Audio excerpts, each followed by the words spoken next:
Nah, teman-teman yang dirahmati Allah SWT, kalau kita ngomongin tentang hijrah yang memang bertepatan dengan apa yang sedang kita alami sekarang, sebagian besar dari kita ini mungkin baru berhijrah. Ada yang hijrah status. Hijrah status itu dari pacaran jadi nggak pacaran.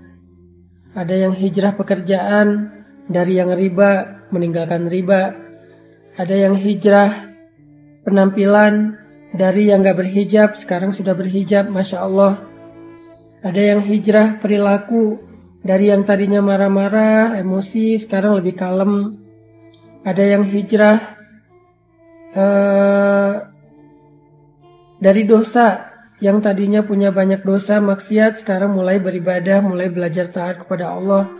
Dan banyak lagi varian-varian dari hijrah kita yang intinya dari yang buruk kepada yang baik. Nah, dalam proses hijrah ini, apapun varian dan bentuk hijrah kita, maka ada satu sunnatullah yang berlaku kepada semua orang yang berhijrah. Mau itu nabi, para sahabat, orang-orang salih sebelum kita, semua mereka akan menjalani sebuah proses dari sunnatullah dalam berhijrah. Mau dia hijrah dari pekerjaan riba, mau dia hijrah dari ninggalin pacaran, mau dia hijrah dari membuka aurat jadi pakai hijab, apapun bentuk hijrahnya, semuanya akan mengalami sebuah fase, mengalami sebuah proses yang sudah Allah jadikan sebagai sunnatullah dalam berhijrah. Tinggal nanti kita memperhatikan bentuk dari sunnatullah itu dalam proses hijrah kita apa. Semuanya ngalamin.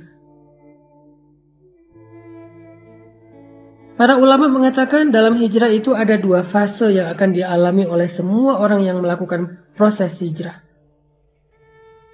Ada dua fase yang ada di dalam sunnatullah yang saya sebutkan tadi. Jadi semua orang yang berhijrah pasti akan mengalami dua fase, dua tahapan, dua adegan besar dalam proses hijrahnya.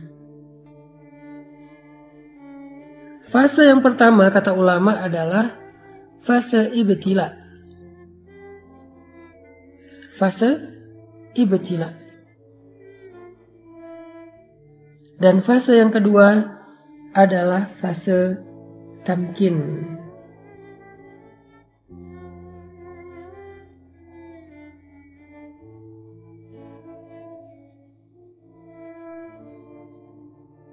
Fase yang pertama adalah fase ibtila. Sedangkan fase yang kedua adalah fase tamkin. Apa itu fase ibtila? Ibtila itu dari kata bala, yang kemudian menjadi bahasa Indonesia bala, artinya ujian. Jadi semua orang yang melakukan hijrah, baik dia hijrah dari yang buruk kepada yang baik, maupun bahkan hijrah dari non-muslim menjadi muslim, converting to Islam. Semua yang menjalankan proses pergantian ini, shifting ini, converting ini kepada yang lebih baik, berhijrah di jalan Allah, maka dia akan mengalami fase yang pertama semuanya, yaitu fase ibtila, fase ujian. Semuanya. Maka nanti teman-teman bisa ngecek di dalam Al-Quran, yaitu surat Al-Ankabut ayat pertama, kedua, dan ketiga. Surat Al-Ankabut, coba kita buka Al-Quran. Surat Al-Ankabut. Surat Al-Ankabut itu surat 29. Ayat pertama, kedua, dan ketiga.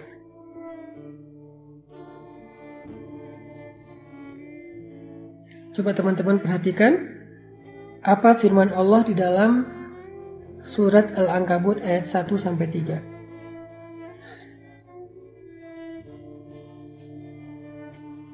A'udzu billahi minasy syaithanir rajim.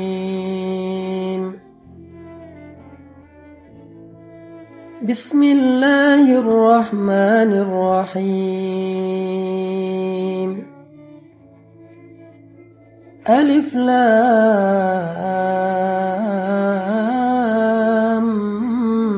Mim. Ahasiban nasu an yutraku an yaqulu amanna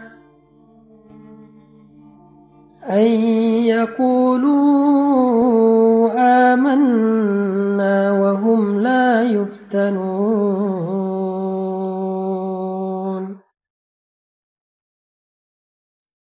Walaqad fatanna alladhina min qablihim falaya'lamanna Allahu alladhina sadaqu walaya'lamanna al-kadhibin.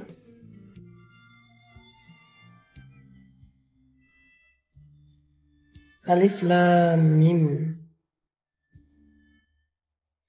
Apakah manusia mengira akan dibiarkan saja dia berkata kami telah beriman, sedangkan mereka tidak lagi diuji? Padahal sungguh kami telah menguji orang-orang sebelum mereka.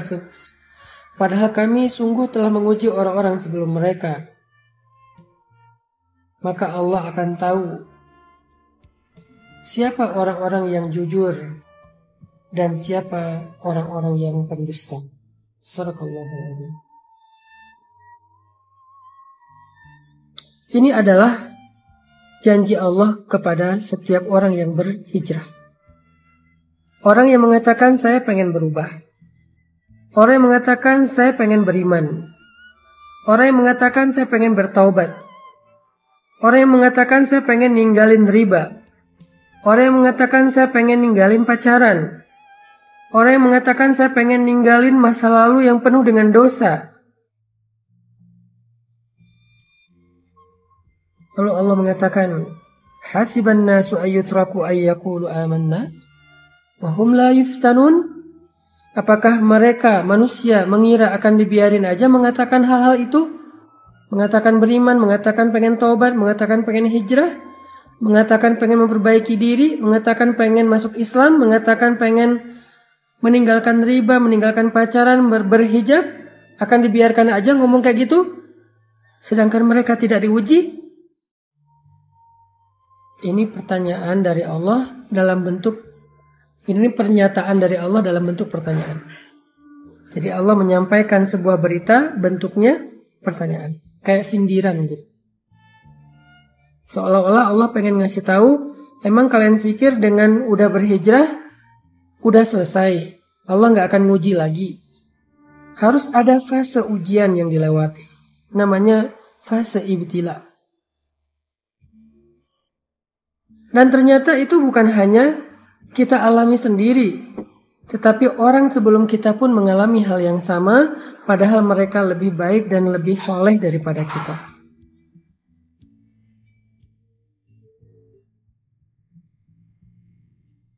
وَلَقَدْ فَتَنَّا الَّذِينَ مِنْ قَبْلِهِمْ فَلَيَعْلَمَنَّ اللَّهُ الَّذِينَ صَدَقُوا وَلَيَعْلَمَنَّ الْكَاذِبِينَ. Dan sungguh kami sudah pernah menguji orang-orang sebelum mereka, sehingga Allah tahu siapa di antara mereka yang benar, yang jujur, dan siapa di antara mereka yang dusta.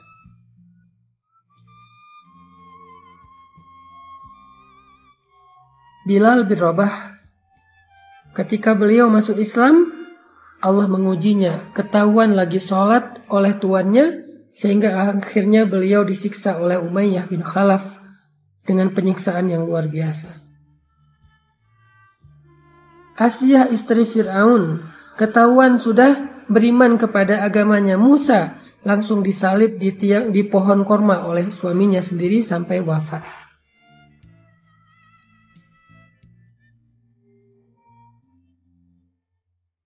Begitu juga dengan sahabat-sahabat yang lain, orang-orang soleh yang lain, para anbiya.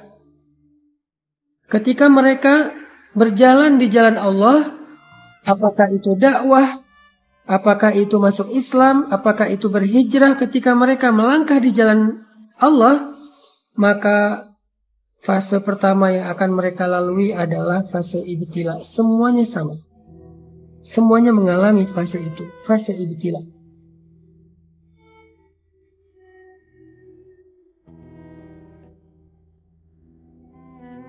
Semuanya mengalami itu. Cuman varian dan bentuk dari ibtila dan ujian itu yang beda-beda antara satu dengan yang lain, teman-teman. Jadi kita nggak sendiri. Orang yang lebih soleh dari kita pun mengalami. Kalau kita protes bilang, ya Allah kenapa saya? Enggak, bukan kita doang. Kita mungkin kegeeran kalau kita bilang, kenapa saya? Atau mungkin kita salah kias, salah membandingkan. Ngelihat ada orang yang berhijrah tapi kayaknya dia mulus-mulus aja proses hijrahnya. Jangan-jangan kita nggak tahu. Jangan-jangan kita nggak terlalu dekat dengan dia. Jangan-jangan kita salah sangka tentang dia.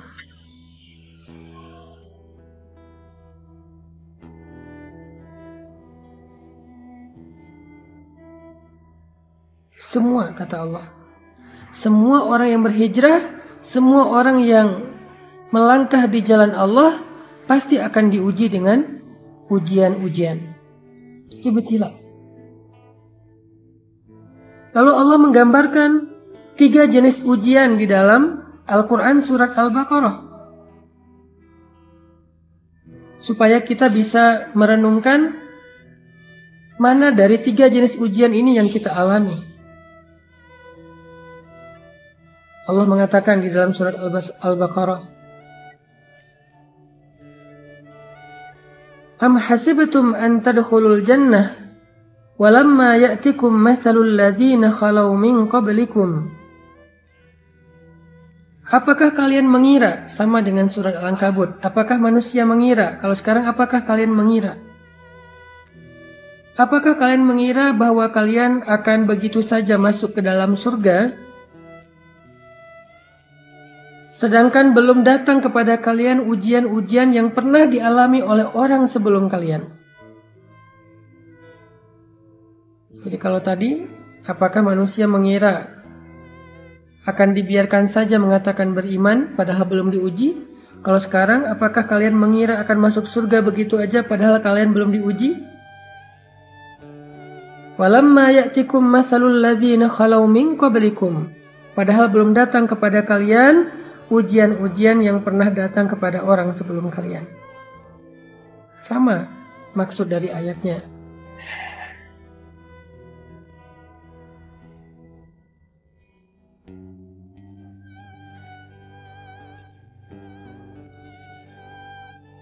Lalu setelah itu Allah menjelaskan 3 bentuk dari ujian. 3 bentuk ujian. Ujian yang pertama, kata Allah, Massathumul ba'sa. Mereka diberikan ujian fisik. Wad-dharra, mereka diberikan ujian harta. Wazulzilu, mereka diuji dengan ujian perasaan. 3 jenis ujian, kata Allah. Ba'sa, dharra, zulzilu.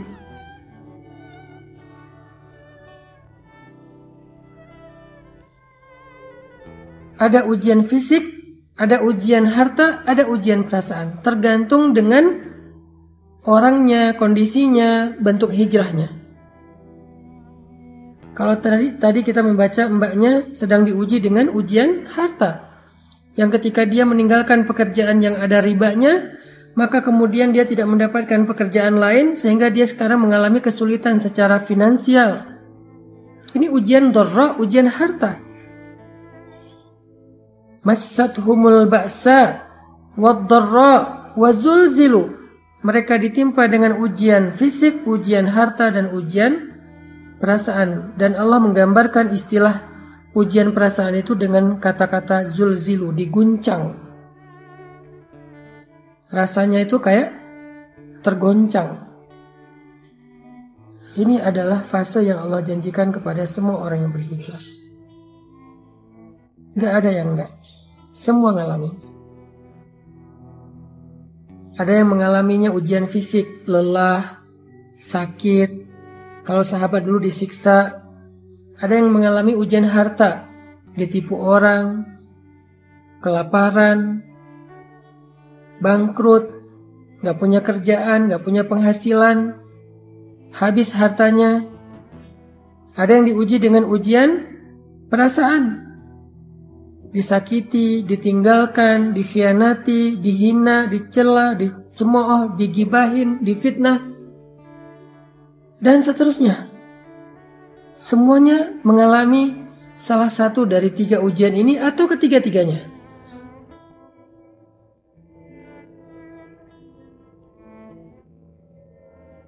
Saking beratnya ujian yang dialami oleh Nabi dan para sahabat,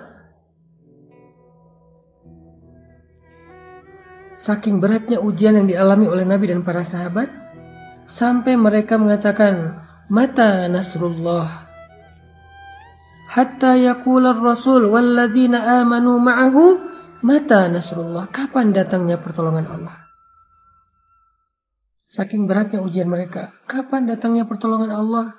Kapan kita keluar dari ujian ini? Kapan semua ini selesai? Kapan semua ini berakhir? Mata nasrullah. Nabi loh yang nanya, sahabat yang nanya, saking beratnya ujian mereka. Allah menjawab, ala inna nasrullahi qarib. Bukankah pertolongan Allah sudah dekat? Bukankah pertolongan Allah sudah dekat? Apa maksud Allah di dalam ayat ini? Maksudnya semakin berat ujian yang kita alamin, maka semakin dekat kita kepada pertolongan Allah, yaitu fase kedua dalam hijrah. Fase kedua dalam hijrah, yaitu fase tamkin namanya. Kalau fase pertama, fase ibtila. Fase kedua, fase tamkin. Fase ditolong oleh Allah SWT. Fase ketika Allah membukakan jalan keluar. Wa may yattaqillaha yaj'al lahu makhraja. Siapa yang sabar, yang taat, yang istiqomah, bertakwa kepada Allah, Allah kasih jalan keluar. Tapi sebelum Allah kasih jalan keluar, ada fase yang harus dia lalui, yaitu fase sabar, fase ujian. Itulah takwa. Karena takwa bukan sekedar ibadah, tetapi kesabaran dalam menghadapi ujian. Itulah fase yang akan kita lalui, atau yang sedang kita lalui buat sebagian yang baru berhijrah. Itu semuanya ngalamin. Jadi ketika kita mengalami fase ibtila, fase ujian kayak gini, la tahzan, jangan berkecil hati. La tay'as, jangan putus asa. La taqlaq, jangan ragu kepada pertolongan Allah. Kenapa? Itu bukan tanda-tanda bahwa kita salah memilih jalan. Kepada Mbak yang tadi bertanya, setelah meninggalkan pekerjaan riba, jadi nggak punya penghasilan, apalagi dengan pandemi seperti sekarang susah banget untuk mencari pekerjaan, maka ujian ini bukan tanda-tanda kalau Mbak salah memilih jalan atau pilihan hidup. Enggak. Buat yang memutuskan pacarnya udah nggak mau pacaran, tiba-tiba pacarnya jadian sama yang lain atau malah menikah dan bahagia, sementara kita belum dapat jodoh sampai sekarang, itu bukan pertanda kalau antum atau kalian salah memilih jalan. Enggak. Karena jalan yang kita tempuh sebelumnya itu jalan yang salah.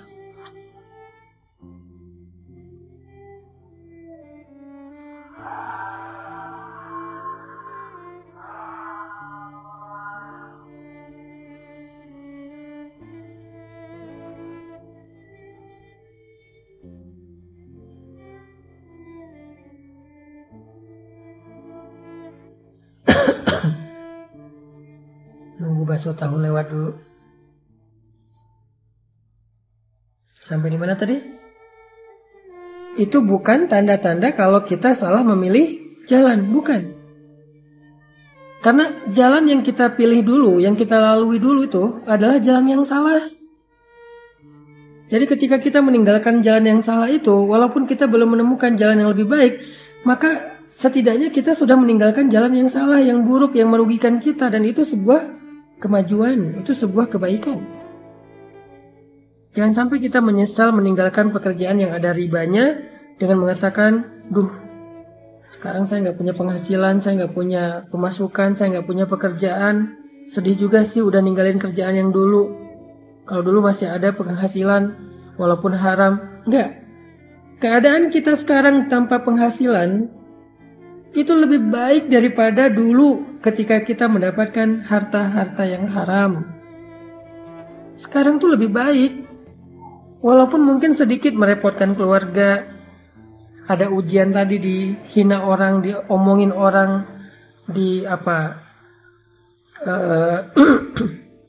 dikritik orang, dicela orang.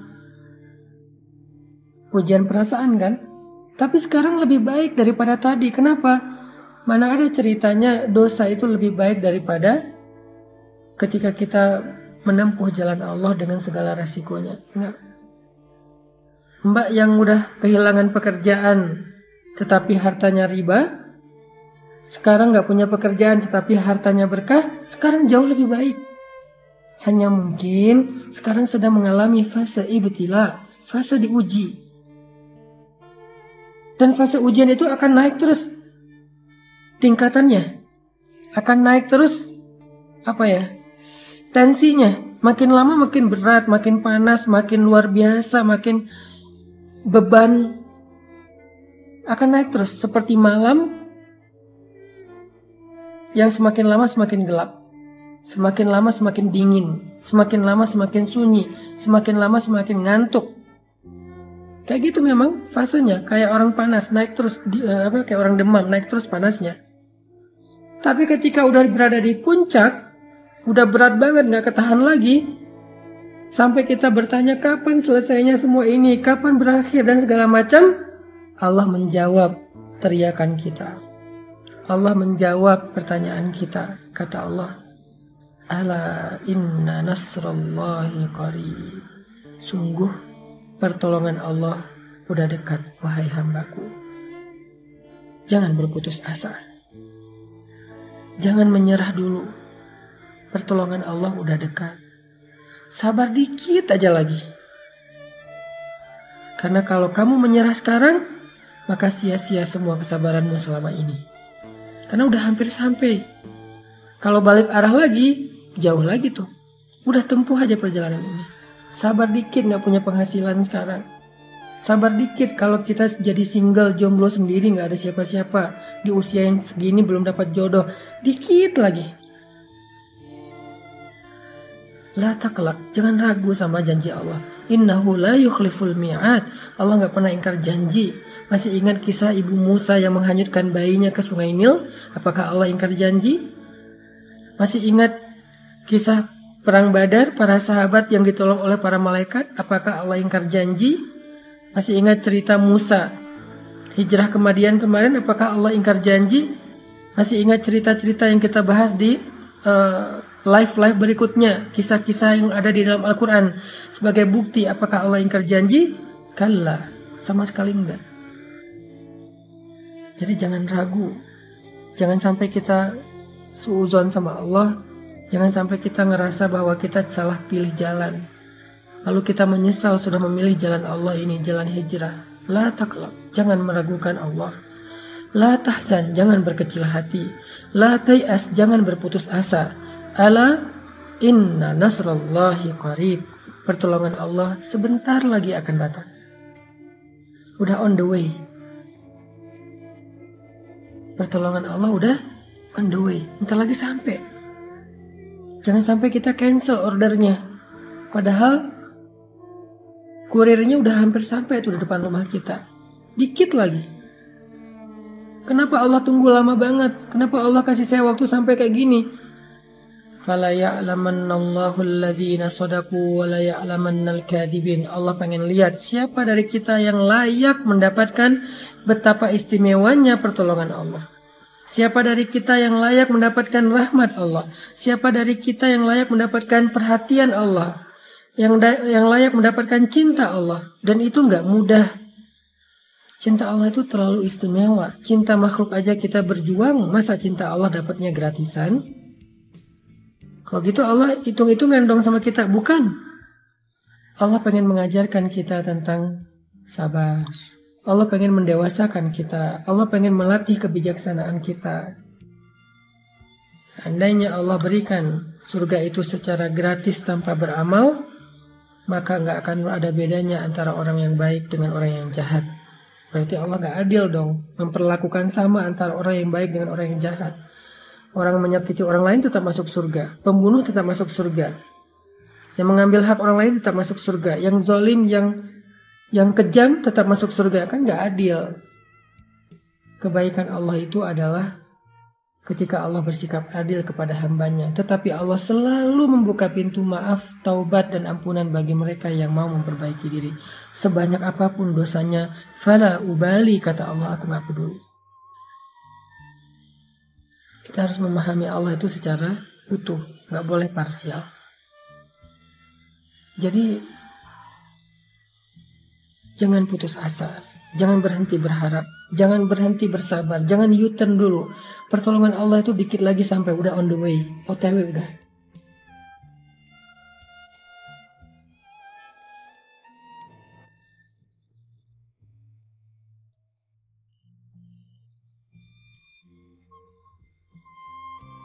Allah juga berfirman, وَلَنَبْلُوَنَّكُمْ بِشَيْءٍ مِّنَ الْخَوْفِ وَالْجُوعِ وَنَقْصٍ مِّنَ الْأَمْوَالِ وَالْأَنْفُسِ وَالثَّمَرَاتِ.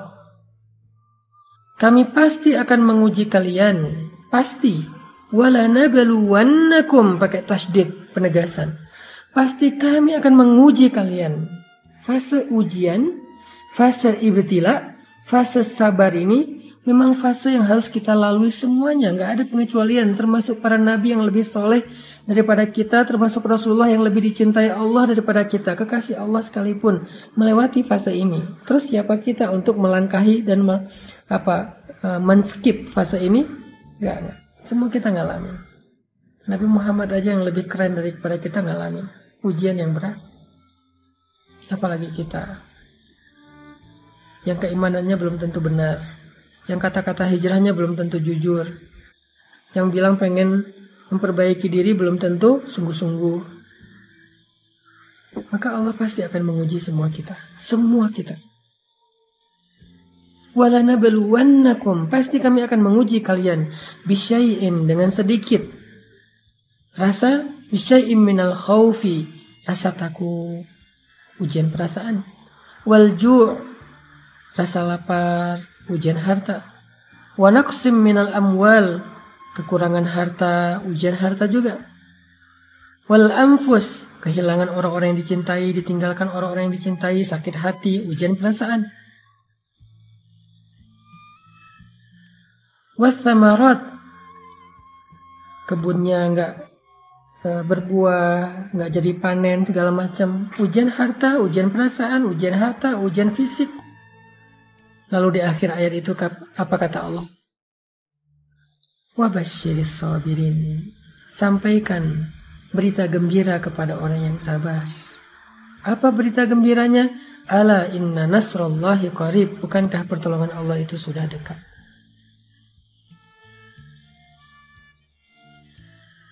Tetap harus melewati fase sabar, fase ujian. Ini buat yang bertanya, banyak sih yang nanya tentang masalah ini. Ustadz, saya sudah hijrah. Ada yang bilang, Ustadz, saya udah ninggalin, gak mau pacaran lagi. Tapi gimana ya sekarang?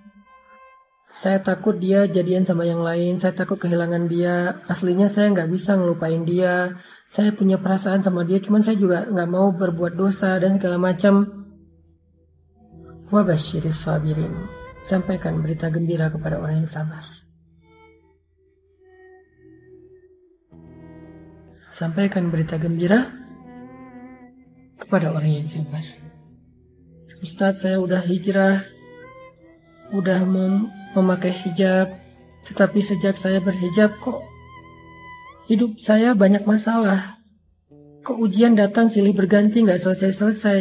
Perasaan dulu sebelum saya berhijrah, sebelum saya memperbaiki diri, hidup saya asik-asik aja, nggak ada masalah. Kenapa sekarang bertubi-tubi?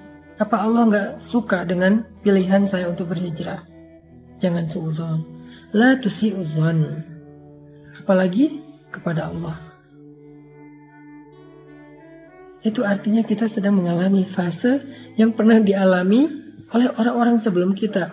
Itu artinya kita sedang berjalan di atas jalan yang pernah yang pernah dilalui oleh Rasulullah dan para sahabat. Itulah fase ibtila.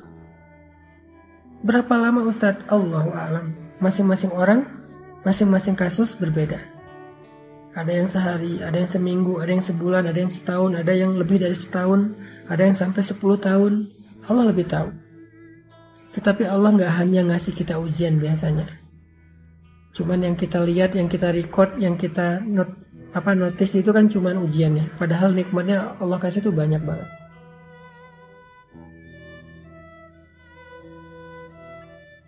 Masalahnya kita selalu melihat nikmat itu hanya angka-angka. Kita lihat nikmat itu hanya harta. Padahal kadang-kadang ada yang lebih berharga daripada harta. Coba antum renungkan. Kalau disuruh pilih. Antum punya uang 1 miliar. Lalu pulang ke rumah. Nggak mendapatkan senyum dari istri. Nggak mendapatkan senyum dari anak. Karena mereka semuanya nggak Allah berikan keberkahan. Bukan anak yang solih, sibuk sendiri, anaknya jarang di rumah juga, sibuk dengan teman-temannya, dengan pacarnya, istri sibuk dengan sosialita, sosial media, rumah tangga, cekcok dengan anak itu jarang ngobrol, bahkan anak suka membantah. Apakah menurut teman-teman uang yang bermiliar-miliar itu menjadi sesuatu yang nikmat? Atau dengan seseorang laki-laki yang pulang ke rumah dengan membawa harta yang pas-pasan, rezeki pendapatan yang cukup, nggak berlebih, tetapi baru dia juga sampai di rumah, anaknya langsung lari keluar manggil ayah, ayah dengan suara lantangnya, dengan senyumannya yang penuh dengan rasa bahagia. Istrinya menyambutnya dengan senyuman yang penuh kehangatan, kangen sama suaminya. Disediakan makanan, mereka semuanya nunggu ayahnya pulang untuk makan bareng.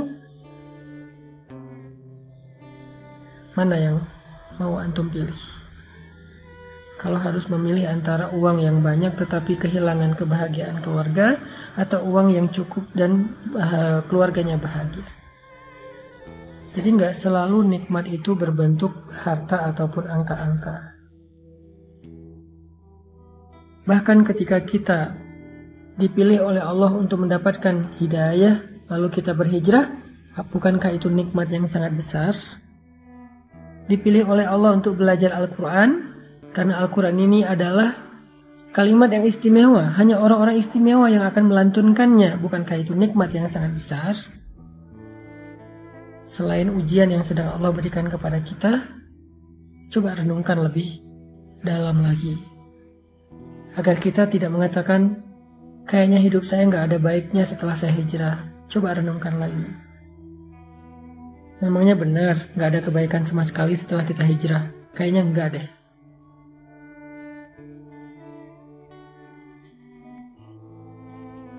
Makanya teman-teman yang dirahmati Allah SWT, fase pertama yang akan kita lalui dalam proses hijrah itu adalah fase ibtila. Semua orang alami. Lalu kalau kita sabar, kalau kita bertawakal, berserah kepada Allah, kalau kita bertahan dan tidak berputus asa, kalau kita berbaik sangka bahwa Allah gak ninggalin kita, kalau kita ridho dengan semua ketentuan Allah setelah kita memilih pilihan hijrah, maka kita akan sampai kepada fase kedua, yaitu fase tamkin, fase nasr, pertolongan dan kemudahan dari Allah Subhanahu wa Ta'ala.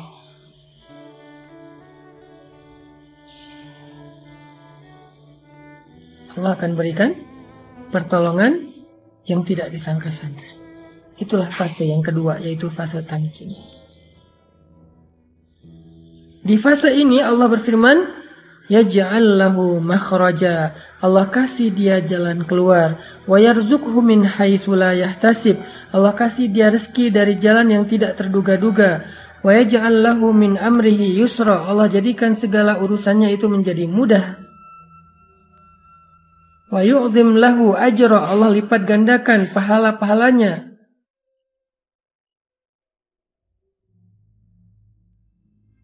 Fase tamkin, fase ketika Allah menolongnya. Fase ketika Allah SWT memberikan kejutan untuk dia. Tunggu deh, Allah tuh gak pernah ingkar janji loh. Allah itu gak pernah ingkar janji, jadi tunggu deh. Pasti kita akan mendapatkan kejutan dari Allah, itu pasti.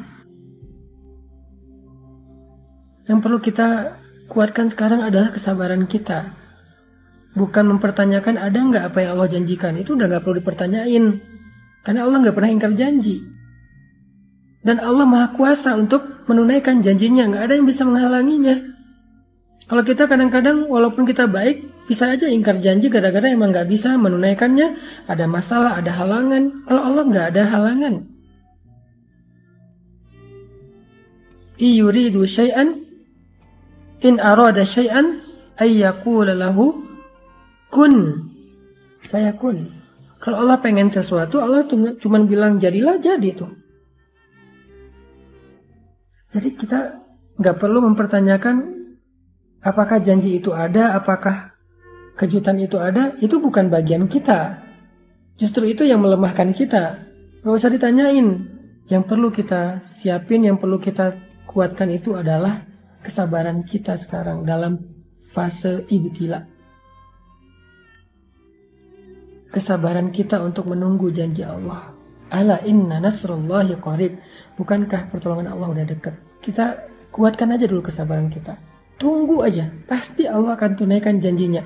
Pasti Allah akan kasih kita kejutan yang bikin kita senyum-senyum sendiri nanti. Ana inda dhanni abdi bi, kata Allah. Aku tergantung prasangka hambaku kepadaku. Jangan sampai kita terbersit pikiran dan prasangka yang gak baik tentang Allah, yang nanti akan merugikan diri kita sendiri. Karena Allah tergantung prasangka kita. Yakin aja, tunggu deh. Jika kita tetap menjaga prasangka baik kepada Allah, kita sabar, tabah, nunggu, gak berhenti, berikhtiar, gak berputus asa, kita akan sampai kepada fase tamkin. Kita akan tersenyum ketika mendapatkan kejutan dan pertolongan Allah yang luar biasa. Itu yang dialami oleh Bilal bin Rabah. Dia masuk Islam, lalu dia ketahuan sama tuannya, lalu dia diuji dengan disiksa oleh Umayyah bin Khalaf. Siksaan yang hampir membuat dia meninggal dunia. Saking beratnya siksaan tersebut, ditindih batu yang besar, yang mungkin lebih berat daripada orang, ditindih di dadanya, hampir aja tulang rusuknya patah, dijemur di bawah terik matahari yang panasnya lebih dari 50 derajat, dicambuk, disiram dengan air panas, dibakar, dikulitin, dibeset-beset, dan segala macam bentuk penyiksaan yang luar biasa. Bilal hanya bilang ahadun ahad, ahadun ahad. Dari yang tadinya dia mengatakan ahadun ahad dengan suara lantang sampai hanya bisa berbisik ahadun ahad. Saking beratnya ujian Bilal, dia gak berputus asa terhadap ahadun ahad. Kemudian Allah datangkanlah tamkin, pertolongan. Allah utus Abu Bakar As-Siddiq untuk membeli Bilal. Lalu setelah dibeli oleh Abu Bakar, Bilal berpikir, dia akan menjadi budaknya Abu Bakar. Dan dia ridho menjadi budak Abu Bakar karena menjadi budak Abu Bakar adalah keberuntungan. Punya tuan sebaik Abu Bakar. Tapi ternyata Allah ngasih dia kejutan. Bukan hanya dibeli oleh Abu Bakar, tapi setelah dibeli saat itu juga Abu Bakar mengumumkan, Bilal adalah saudara saya di dunia dan di akhirat. Artinya Bilal bukan budaknya Abu Bakar, tapi saudaranya Abu Bakar. Bilal bukan budaknya Abu Bakar, tapi saudaranya Abu Bakar. Kalimat saudara ini bukan basa-basi. Kalimat saudara ini bagi orang Arab, apalagi bagi para sahabat, itu berarti sebuah janji. Mu'ahadah. Yang kalau ada apa-apa, maka Abu Bakar yang akan membela Bilal. Kalau ada apa-apa, Abu Bakar yang akan menanggung kebutuhan Bilal. Ada apa-apa, Bilal bisa datang ke rumah Abu Bakar kapan saja. Ketuk 24 jam, rumah Abu Bakar itu terbuka untuk Bilal. Keluarga Abu Bakar adalah keluarga Bilal. Anak-anak Abu Bakar adalah ponakannya Bilal. Kejutan dari Allah. Tiba-tiba Bilal, budak dari Habasyah, yang hina, yang gak ada nilainya, menjadi saudara dari seorang laki-laki yang terhormat, kaya raya, mulia akhlaknya di kota Mekah. Sehingga tiba-tiba budak-budak yang lain jadi cemburu kepada Bilal. Aduhai, seandainya aku seperti Bilal. Kejutan dari Allah.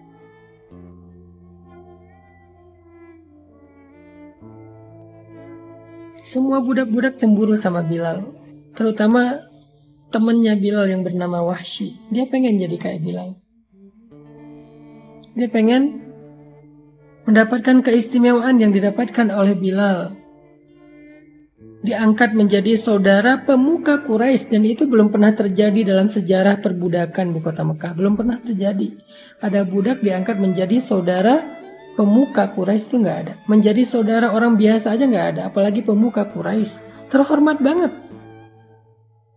Keesokan harinya, penampilan Bilal udah berubah. Dia udah nggak pakai lagi baju budak yang compang-camping, yang kasar. Abu Bakar memberinya baju yang baru. Abu Bakar memberinya baju baru. Abu Bakar memberinya tempat tinggal yang layak di sebelah rumah Abu Bakar. Abu Bakar memberikannya pekerjaan, dan dia bekerja untuk diupah, bukan bekerja sebagai budak. Keesokan harinya, tiba-tiba Bilal jalan di jalan kota Mekah. Dan ketika bertemu dengan Wahsy, temannya yang sesama budak dulu, Wahsy sampai pangling lihat Bilal yang sekarang udah berubah banget. Walaupun tetap baik, tetap humble, tetapi penampilannya udah berubah banget. Orang-orang Mekah yang tadinya memandang Bilal dengan pandangan hina, sekarang kalau berpapasan dengan Bilal, mereka menghormati Bilal. Di pasar, Bilal membeli barang untuk dirinya sendiri, bukan untuk orang lain, bukan untuk tuannya. Bilal bisa membeli barang dengan uangnya sendiri, dan orang berdagang berjual beli dengan Bilal. Dan puncak dari kejutan yang Allah berikan kepada Bilal adalah ketika Nabi mengatakan, "Wahai Bilal, bima sabaktani ilal jannah?" Dengan apa engkau mendahului aku ke surga, wahai Bilal? Dijamin masuk surga. Dijamin masuk surga. Nabi udah mendengar langkah-langkah kaki Bilal di dalam surga, padahal orangnya masih di dunia. Masya Allah. Nabi udah mendengar langkah-langkah kaki Bilal di surga, padahal orangnya masih di dunia. Makanya Nabi dengan candaan tapi serius sambil tersenyum bertanya kepada Bilal, "Bima sabaktani ilal jannah ya Bilal?" Dengan apa engkau mendahului aku, wahai Bilal, ke surga? Seolah-olah Bilal masuk surga duluan daripada Rasulullah. Ini candaan dan penghargaan Nabi kepada Bilal. Allah muliakan Bilal di antara manusia penduduk bumi. Allah muliakan Bilal di antara kaum muslimin sehingga dia dihormati dan dikenang sampai hari ini sebagai muazzin Nabi yang mengajak orang kepada Allah, mengajak orang beribadah sujud kepada Allah. Dia muazzin kesayangan dan khusus di zaman Nabi. Allah muliakan Bilal bahkan di antara penduduk langit. Tamkin, kejutan. Allah gak pernah ingkar janji. Tapi sebelum sampai kepada kejutan-kejutan yang luar biasa ini, Bilal harus melewati ujian yang sangat berat. Fase ibtila yang luar biasa yang hampir membuatnya terbunuh. Ketika diuji, semua orang kasihan sama dia. Semua orang berpikir dan khawatir dia akan mati dengan ujian ini. Sampai Wahsy berkali-kali bilang kepada Bilal, Bilal udahlah nyerah aja. Bilal udahlah, lakukan aja apa yang diinginkan Tuanmu supaya engkau tidak disiksa lagi. Aku gak kuat ngelihat kamu setiap hari disiksa dari pagi sampai malam. Tapi Bilal bertahan dengan ahadun ahadnya. Dan setelah ujian itu Bilal mendapatkan pertolongan dan kejutan Allah, barulah orang mengatakan, aduhai seandainya saya menjadi seperti Bilal. Jadi teman-teman yang berhijrah, termasuk saya, kita semuanya kan dalam proses berhijrah kepada Allah Subhanahu wa taala.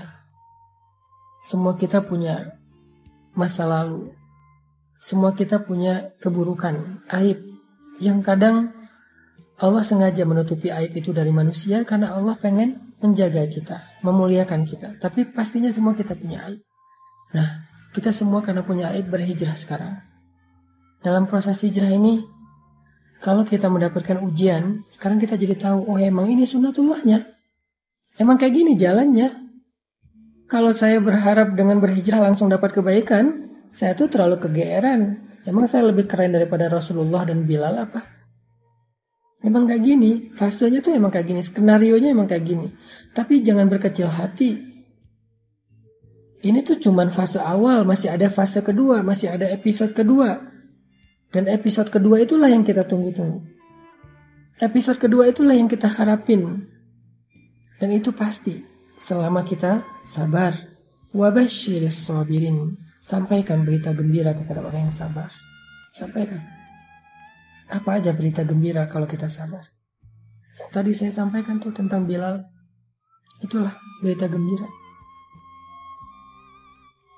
Maka teman-teman yang dirahmati Allah SWT, Mbak yang tadi bertanya, kalau sekarang sedang mengalami ujian setelah meninggalkan pekerjaan yang ada ribanya, kalau sekarang sedang mengalami ujian kesendirian setelah memutuskan gak mau pacaran lagi. Kalau sekarang sedang mengalami ujian ketidaknyamanan setelah berhijab. Kalau sekarang sedang mengalami ujian setelah belajar agama. Setelah tahu agama jadi mungkin terbatas beberapa gerak-geriknya, aktivitasnya jadi terbatas, jadi agak sedikit harus beradaptasi lagi. La tayas, jangan putus asa. La tahzan, jangan berkecil hati. Innallaha ma'ana, Allah membersamai kita. Itu adalah pesan Nabi dalam peristiwa hijrah. Apa pesan Nabi dalam peristiwa hijrah? Yang paling fenomenal dan legend banget. La tahzan, innallaha ma'ana. Itulah pesan hijrah. Jangan sedih, Allah bersama kita. Kenapa Nabi berpesan demikian? Karena Nabi tahu hijrah itu gak mudah. Karena Nabi tahu hijrah itu prosesnya berat. Karena Nabi tahu hijrah itu pasti awalnya ada ujian. Maka Nabi mengatakan sebagai bekal bagi semua yang mau berhijrah, mengikuti langkah dan jalannya Nabi, la tahzan, innallaha ma'ana. Jangan berkecil hati, jangan bersedih, jangan berputus asa, jangan khawatir, jangan ragu. Allah bersama dengan kita. Itu aja yang jadi modal kita dalam proses hijrah. Pegang kata-kata Nabi itu. La tahzan innallaha ma'ana. Pegang kata-kata Allah, wabasyiris sabirin. Agar kita bisa melalui fase ibtila kita. kita pengen Allah itu senang kepada kita, kalau kita pengen Allah itu sayang sama kita, sering-seringlah ucapin astaghfirullahalazim. Sekali kita ngomong astaghfirullahalazim, sayang Allah sama kita itu bertambah. Itu kalau kita analogiin mirip kayak seorang suami yang kalau pengen nyenengin hati istrinya, maka dia memuji istrinya. Pernah? Maaf, salah nanya. Harusnya bukan pernah, mau gitu. Kalau pernah mah belum ya. Misalnya kalau suami pengen nyenengin hati istri gitu ya. Ayah kamu tukang las ya? Kok tahu? Standar mah ya. Sekarang mah udah gak zaman yang gitu. Modelnya lebih variatif. Harus improve. Misalnya lagi kayak jalan gitu, lagi jalan sama pasangan, terus kesasar karena tadi pakai GPS ternyata lost sinyal gitu kan, jadi kesasar aja, salah belok. Udah kesasar, istri ngomong, kayaknya kita salah jalan deh, perasaan jalannya gak lewat sini loh. Terus suaminya bilang, iya ya, kenapa ya kalau jalan sama kamu aku suka kesasar aja. Terus pasti dia bilangnya, kok salah aku sih? Emangnya gara-gara aku kesasar? Bukan, soalnya kalau jalan sama kamu aku pengennya ke hati kamu sih. Kan gimana pun juga, walaupun itu mungkin gombal lah ya, gak mungkin juga jalan ke hati. Maksudnya hanya kiasan. Seneng kan dipuji, kayak Nabi memuji Aisyah dengan pujian apa? Ya Aish gitu, ya Humairah. Terus Nabi suka godain Aisyah gitu kan, nyenengin hati tuh. Kita juga sama teman kita kalau misalnya dia menghargai kita, mengapresiat kebaikan kita, pasti dia muji kita dan bikin kita makin semangat kan. Nah, analoginya kurang lebih kayak gitu. Kalau teman-teman pengen sayang Allah itu bertambah, kalau teman-teman pengen Allah itu makin perhatian sama kita, sering-seringlah ngucapin astaghfirullahalazim. Allah tuh sayang banget sama hamba yang beristighfar. Kalau seorang hamba beristighfar, Allah itu gak ngelihat dosa yang masa lalunya, Allah ngelihat istighfarnya. Coba. Dan istighfar kita itu, kalau benar-benar tulus dari hati, 1 kali doang kita ngucapin istighfar, itu cukup untuk menghapus semua dosa kita yang memenuhi langit dan bumi loh. Jadi kalau orang sering-sering beristighfar itu bukan karena istighfarnya kurang untuk bisa menggugurkan dosa, enggak kurang. Istighfar sekali, dosanya memenuhi langit dan bumi, itu dosa habis, 0, zong langsung tuh. Terus ngapain kita harus sering-sering istighfar? Seseorang itu memperbanyak istighfar bukan karena satu istighfar itu kurang, tapi karena dosa kita tuh terulang terus, berulang kali. Maka istighfar lagi, dosa lagi, istighfar lagi, dosa lagi kan? Bukan berarti kalau kita istighfar kurang dari 100, berarti dosa kita belum dihapus. Enggak, sekali doang, kalau itu berasal dari hati, Allah hapus semua dosa-dosa kita. Allah itu enggak ribet, enggak kayak manusia. Coba kalau kita ke teman kita ada kesalahan, minta maaf berapa kali biar dia maafin? Berkali-kali kan? Kita telepon, di reject. Kita japri, enggak di-read sama dia. Kita DM, gak dibaca-baca juga, gak dibalas. Kita request biar bisa masuk ke akun dia, gak diterima karena di lock akunnya. Itu manusia. Apalagi kalau dia udah sebel banget sama kita, langsung di blok tuh. Sampai kita harus pakai nomor baru, pakai ganti akun baru, baru bisa japrian lagi sama dia. Itu manusia. Allah itu gak pernah ngeblok hambanya kalau selama hamba itu minta maaf kepada Allah. Gak pernah kita astagfirullahalazim, gak dirit sama Allah, gak ada itu. Kalau kita minta maaf sama teman kita bisa aja gak dirit kan? Maafin gua ya, gua salah gitu. Udah kesend, terus ada contrengan 2, tapi gak dirit sama dia. Kalau ke Allah pasti dirit, detik itu juga dirit sama Allah. Langsung jadi warna hijau tuh atau biru. Astagfirullahalazim, send, tring, langsung biru. Allah ngerit.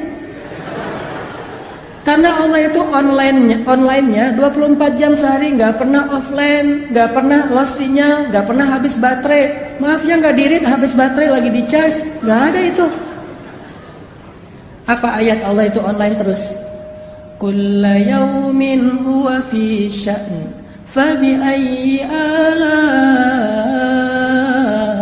rabbikuma tukadziban. Setiap hari Allah online. Kulla yaumin huwa fi sya'n. Kalau kita nggak setiap hari online, atau kita online pun tapi sibuk dengan chat di grup yang lain. Grup ini cuma jadi CCTV doang kan? Kayak misalnya kita punya 3 grup SD, SMP, SMA gitu. Kalau udah nambah lagi nanti grup jomblo yang fisabilillah gitu. Nambah lagi gitu ya.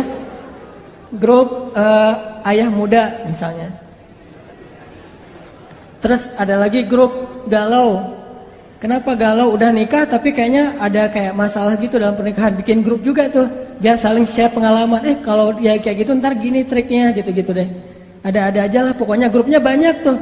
Coba berapa grup yang kita sanggup aktif di dalamnya?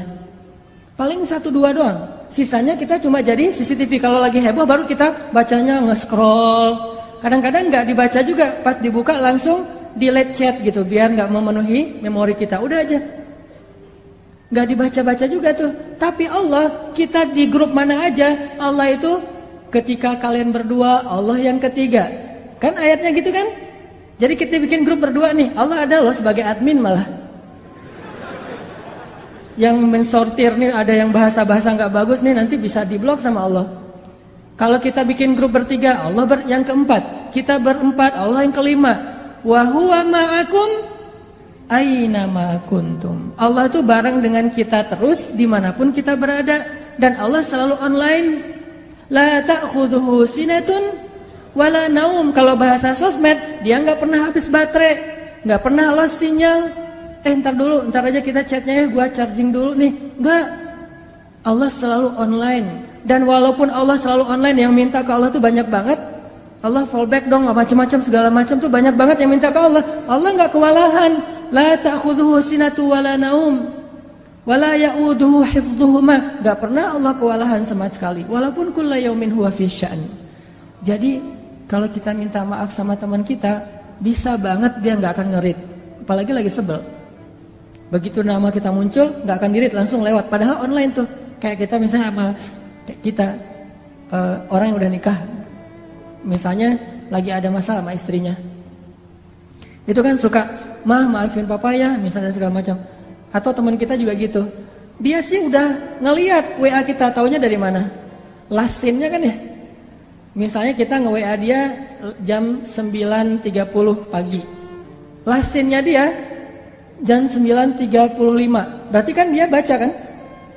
Terus lastinnya lagi jam 10, lastinnya lagi jam 11, lastinnya lagi jam 12, sampai malam, lastinnya jam 11 malam. WA kita belum juga berwarna biru. Berarti dia tahu, cuman sengaja nggak ngerit. Itu manusiawi banget tuh. Tapi Allah nggak gitu. Allah nggak ada lastinnya 5 menit setelah kita istighfar, tapi nggak ngebaca istighfar kita, nggak ada tuh. Di detik kita kirim istighfar ke Allah, detik itu juga Allah ngerit. Walaupun ngirimnya jauh loh ke langit, tapi kan Allah punya teknologi yang lebih canggih dari makhluk. Kita kirim ke Amerika aja langsung datang, langsung kebaca, apalagi dengan kebesaran Allah. Jadi pas kita bilang astagfirullahalazim, Allah langsung balas. Udah aku maafin, coba. Enak banget kan? Allah tuh baik banget tuh. Kita bilang astagfirullahalazim, detik itu juga Allah balas. Langsung Allah typing gitu kan. Oh, Allah typing Apa typingnya? Udah dimaafin. Terus kita balas lagi, Allah tapi dosa saya banyak banget. Udah lupain aja. Semuanya ya Allah, semuanya kata Allah. Jadi kita jadi kayak senang gitu chat sama Allah semalaman. Allah ngeladenin semalaman. Yang capek dalam chat dengan Allah itu bukan Allah, kitanya yang capek. Allah gak pernah capek sama kita. Udah ya, udah lama banget nih, udah 2 jam kita ngechat. Banyak hamba-hamba yang lain loh yang pengen. Enggak, Allah mah gak kayak gitu. Kita doang nih yang ngerasa lelah chat sama Allah kan. Coba kita angkat tangan sama Allah. Pernah nggak Allah bilang, udahlah angkat tangannya, udah kelamaan, udah sudah cukup. Giliran yang lain. Nggak, kita dong yang pegal tangan kita. Kita yang pegal dengan lisan kita. Kita yang ngantuk mata kita. Allah nggak pernah pegal, nggak pernah capek untuk mendengar chat dari hambanya. Nggak sama sekali. Jadi kalau ke manusia itu agak-agak ribet kalau minta maaf. Tapi kalau sama Allah itu mudah banget. Cuman satu doang yang Allah harapin dari kita. Begitu kita ngesen Astaghfirullahalazim, itu jangan cuma kata-kata, tapi berasa di hati. Yang Allah nilai itu hati kita tuh. Kalau yang kita ngeklik pas ngesen itu adalah lisan, Allah gak akan read. Mau sampai kiamat juga gak akan di-read sama Allah. Tapi kalau kita ngesennya pakai hati, di detik itu juga langsung Allah typing. Kalau ngirimnya pakai hati. Dan walaupun kita tidak berteriak, Allah di langit ketujuh, ya sami'ud du'a, sangat mendengar setiap ucapan kita. Jadi bagi Allah, yang penting istighfar kita walaupun cuma satu kali dari hati. Apalagi kalau berkali-kali, Allah lebih senang lagi tuh. Sekali doang, kalau dari hati, udah langsung Allah hapuskan semua dosa. Terus ngapain harus berkali-kali? Itulah bentuk dari penyesalan kita. Kita ngerasa kayaknya dosanya banyak, masa istighfar sekali doang? Walaupun kalau dari angle Allah, sekali itu udah cukup. Tapi dari angle kita kan kayak kita ngerasa guilty banget ya. Merasa bersalah banget. Aduh, banyak banget nih dosa saya. Ya Allah, astagfirullah, astagfirullah, astagfirullah. Padahal astagfirullah yang pertama itu udah gugur dosa kita semuanya. Kalau dari angle Allah. Tapi dari angle kita sebagai pendosa, kita ngerasa kayak dosa kita lebih banyak daripada istighfar. Harusnya istighfar lebih gitu. Jadi dua angle yang berbeda. Saya pengen ngambil angle-nya Allah nih. Angle-nya Allah, istighfar sekali aja cukup buat Allah. Asal itu sidqan, jujur, berasal dari hati kita. Jadi teman-teman, poin pertama kita pagi ini apa? Kata-kata yang Allah paling suka dari kita itu salah satunya adalah Astaghfirullahalazim. Jadi kalau kita pengen Allah senang sama kita, kalau kita pengen Allah itu sayang sama kita, kalau kita pengen Allah lebih perhatian sama kita, coba dawamin sering-sering bilang Astaghfirullahalazim.